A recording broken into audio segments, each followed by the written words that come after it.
रात के ठीक 12 बजे थे। खैरागढ़ गांव में सन्नाटा इतना गहरा था कि सूखी पत्तियों के सरसराने की आवाज भी सुनाई दे रही थी। पूरे गांव में केवल 15 घर बचे थे, बाकी सब पलायन कर चुके थे। जो बचे थे वे भी जिंदा लाशों की तरह सूरज ढलते ही अपनी चौखटों के पीछे दुबक जाते थे।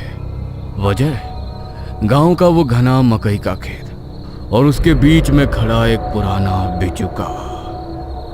वो कोई मामूली बिजुका नहीं था। उसे दूर से देखने में साधारण सूखी लकड़ियों से बना लगता था, जिस पर एक फटा हुआ मैला कुचैला टाट का बोरा मढ़ा हुआ था। उस बोरे पर कोयले से एक भद्दी टेढ़ी मेढ़ी मुस्कान उकेरी गई थी, मगर उसकी बाहें दोनों तरफ इस तरह फैली थी मानो वो पूरे गांव को अपनी खूनी आगोश में लेने के लिए बुला रही हो।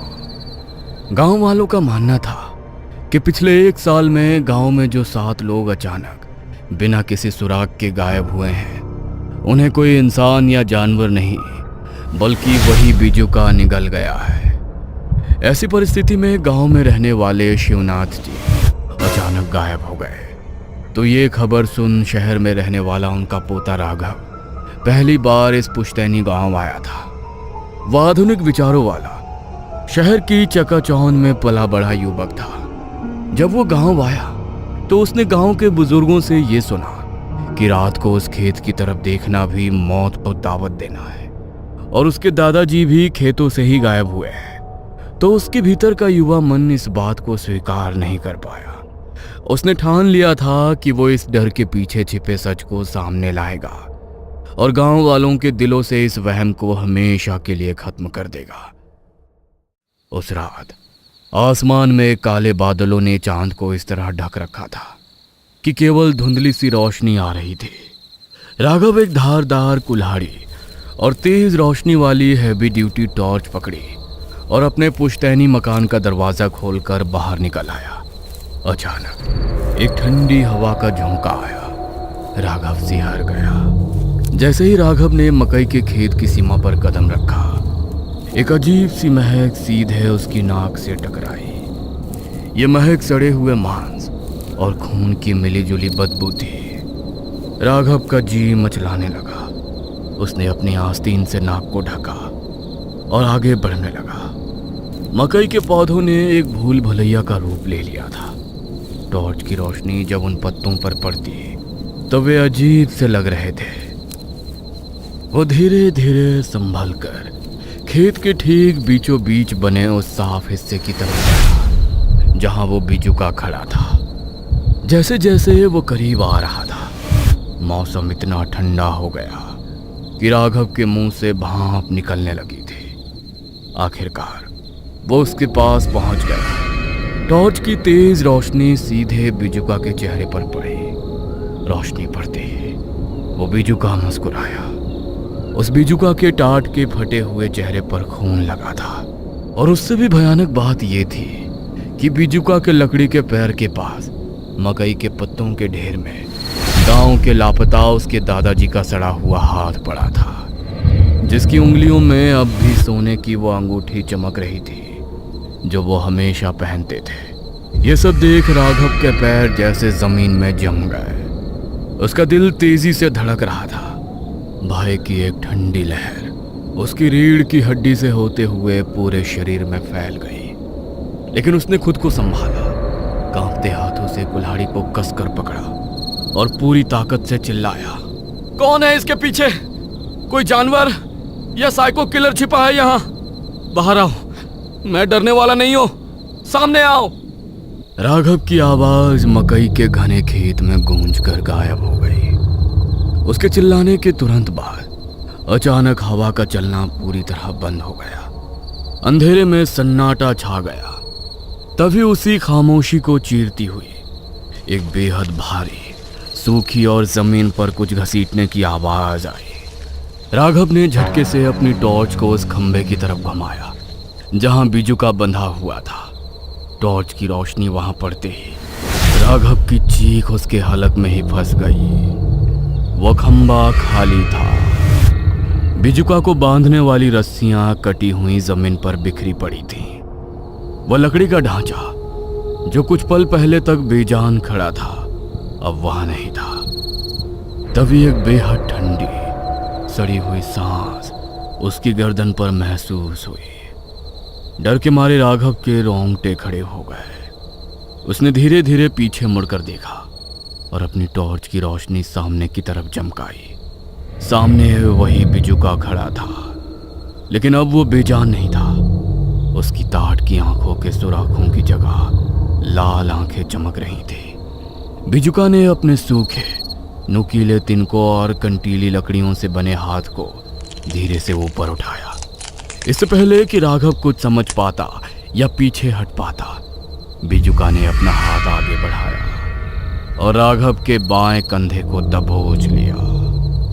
उसके नुकीले तिनके और सूखी लकड़ियां राघव की जैकेट और चमड़ी को चीरते हुए सीधे उसके मांस में धंस गए। राघव दर्द से करा उठा।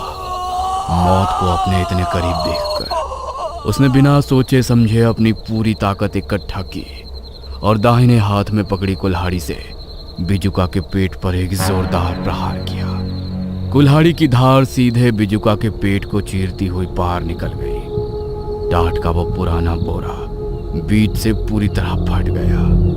राघव को लगा था कि इसके अंदर से सूखी घास, भूसा या लकड़ियां बाहर गिरेंगी, लेकिन जो दृश्य उसके सामने प्रकट हुआ उसने राघव की आत्मा तक को कंपा दिया। बिजुका के फटे हुए पेट से कोई घास नहीं निकली, बल्कि उसके भीतर से इंसानी हड्डियां और आधा चबाया हुआ इंसानी सिर बाहर आ गिरा। वो सिर किसी और का नहीं, बल्कि गांव के उस लड़के का था जो 2 हफ्ते पहले गायब हुआ था। उसकी आंखें अभी भी खुली थीं और वो चेहरा मुस्कुरा रहा था। इस विभत्स और डरावने मंजर ने राघव के सोचने समझने की शक्ति को पूरी तरह सुन्न कर दिया। दर्द और अत्यधिक डर के मारे उसने अपनी पूरी ताकत से खुद को पीछे की तरफ खींचा। बिजुका के तिनके उसका मांस चीरते हुए बाहर निकले, जिससे राघव के कंधे का एक हिस्सा बुरी तरह जख्मी हो गया। राघव ने कुल्हाड़ी वहीं छोड़ी और पलटकर गांव की तरफ भागा। वो बिजुका अब राघव के पीछे दौड़ रहा था। राघव के पैर मकई की जड़ों से टकरा रहे थे, पत्ते उसके चेहरे को छील रहे थे, लेकिन वो रुका नहीं। अगर वो रुकता तो वो भी उस बिजुका के पेट का हिस्सा बन जाता। हांफते हुए खून से लथपथ राघव आखिरकार मकई के खेत से बाहर निकला और गांव के मुख्य चौराहे पर पहुंचा। वो जमीन पर गिर पड़ा। उसका दम फूल रहा था। उसने हांफते हुए ऊपर देखा और चौंक गया। गांव के बचे खुचे सभी 14 लोग मशालें और लाठियां लेकर उसी चौराहे पर एक घेरा बनाकर खड़े थे। उनके चेहरों पर ना तो राघव को देखकर कोई अचरज था और ना ही कोई डर। ऐसा लगा जैसे वे बहुत पहले से ही इसी जगह पर इसी वक्त राघव के आने का इंतजार कर रहे हो। बचो, भागो यहाँ से। वो बिजुका सच में वो कोई अंधविश्वास नहीं है, वो सच में एक शैतान है। उसने सबको मार डाला, वो मेरे पीछे आ रहा है। राघव ने चिल्लाते हुए काका का हाथ पकड़ उन्हें वहां से चलने के लिए कहा, लेकिन कोई भी अपनी जगह से 1 इंच भी नहीं हिला। उन सभी गांव वालों के चेहरे पर एक अजीब ठंडी और पथरीली मुस्कान उभर आई। तभी राघव के पीछे हड्डियों के कड़कड़ाने की वो भयानक आवाज आई। राघव ने कांपते हुए पीछे मुड़कर देखा तो वो बिजुका राघव के ठीक पीछे था, लेकिन इस बार उसने राघव पर हमला नहीं किया। गांव के सबसे बुजुर्ग काका अपनी मशाल को थोड़ा आगे बढ़ाते हुए राघव के करीब आए। उनकी आवाज में ना तो कोई घबराहट थी, ना ही कोई सहानुभूति। हमें पता है राघव, इसके बारे में हमसे बेहतर कौन जान सकता है, क्योंकि इस बिजुका को हम ही ने बनाया है। हम ही इसकी पूजा करते हैं और हम ही इसे पालते हैं। उनकी बात सुन राघव की आंखें फटी की फटी रह गई। उसका दिमाग इस सच को स्वीकार करने से इनकार कर रहा था। क्या बकवास कर रहे हो काका? ये एक मॉन्स्टर है, इसने हमारे गांव के लोगों को खाया है। तुम्हें क्या लगता है राघव, ये खैरागढ़ हमेशा से ऐसा ही था? नहीं, इस गांव की जमीन आज से 50 साल पहले पूरी तरह बंजर हो चुकी थी। सूखी मिट्टी में दफन अनाज के दाने तक सड़ जाते थे। गांव में अकाल पड़ा था। हमारे बच्चे भूख से तड़प तड़प कर दम तोड़ रहे थे। तब हमारे पूर्वजों ने इस मिट्टी को दोबारा जिंदा करने के लिए इस रक्षक को जगाया था। इसको पानी या खाद की नहीं, इंसानी खून और मांस की भूख है। ये बिजुका तब तक शांत रहता है और हमारे खेतों को सोने जैसी फसलें देता है जब तक इसे हर साल एक बाहरी इंसान की बलि ना दी जाए। पिछले 1 साल में जो लोग गायब हुए वे कोई गांव वाले नहीं थे। वे सब बाहर से आए मुसाफिर और राहगीर थे जिन्हें हम बहला फुसला कर यहाँ लाए थे। राघव का दिमाग सुन्ना हो गया। उसे समझ नहीं आ रहा था कि वो क्या बोले। उसने कांपते हुए पूछा,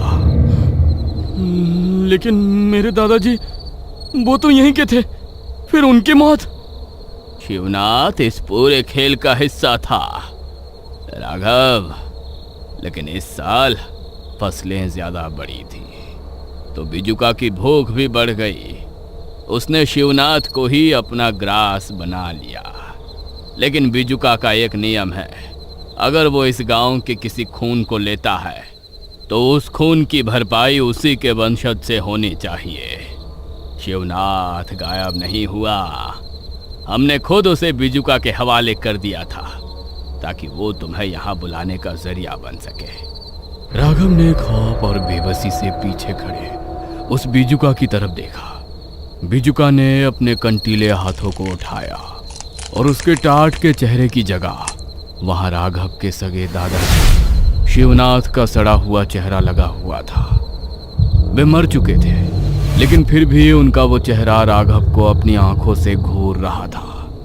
राघव समझ गया कि अब बचने का कोई रास्ता नहीं है। गांव वालों ने अपनी मशालें आगे की और राघव को चारों तरफ से घेर लिया। 4 मजबूत हाथों ने राघव को जमीन पर दबोच लिया और उसे खींचते हुए बिजुका के पैरों के पास पटक दिया।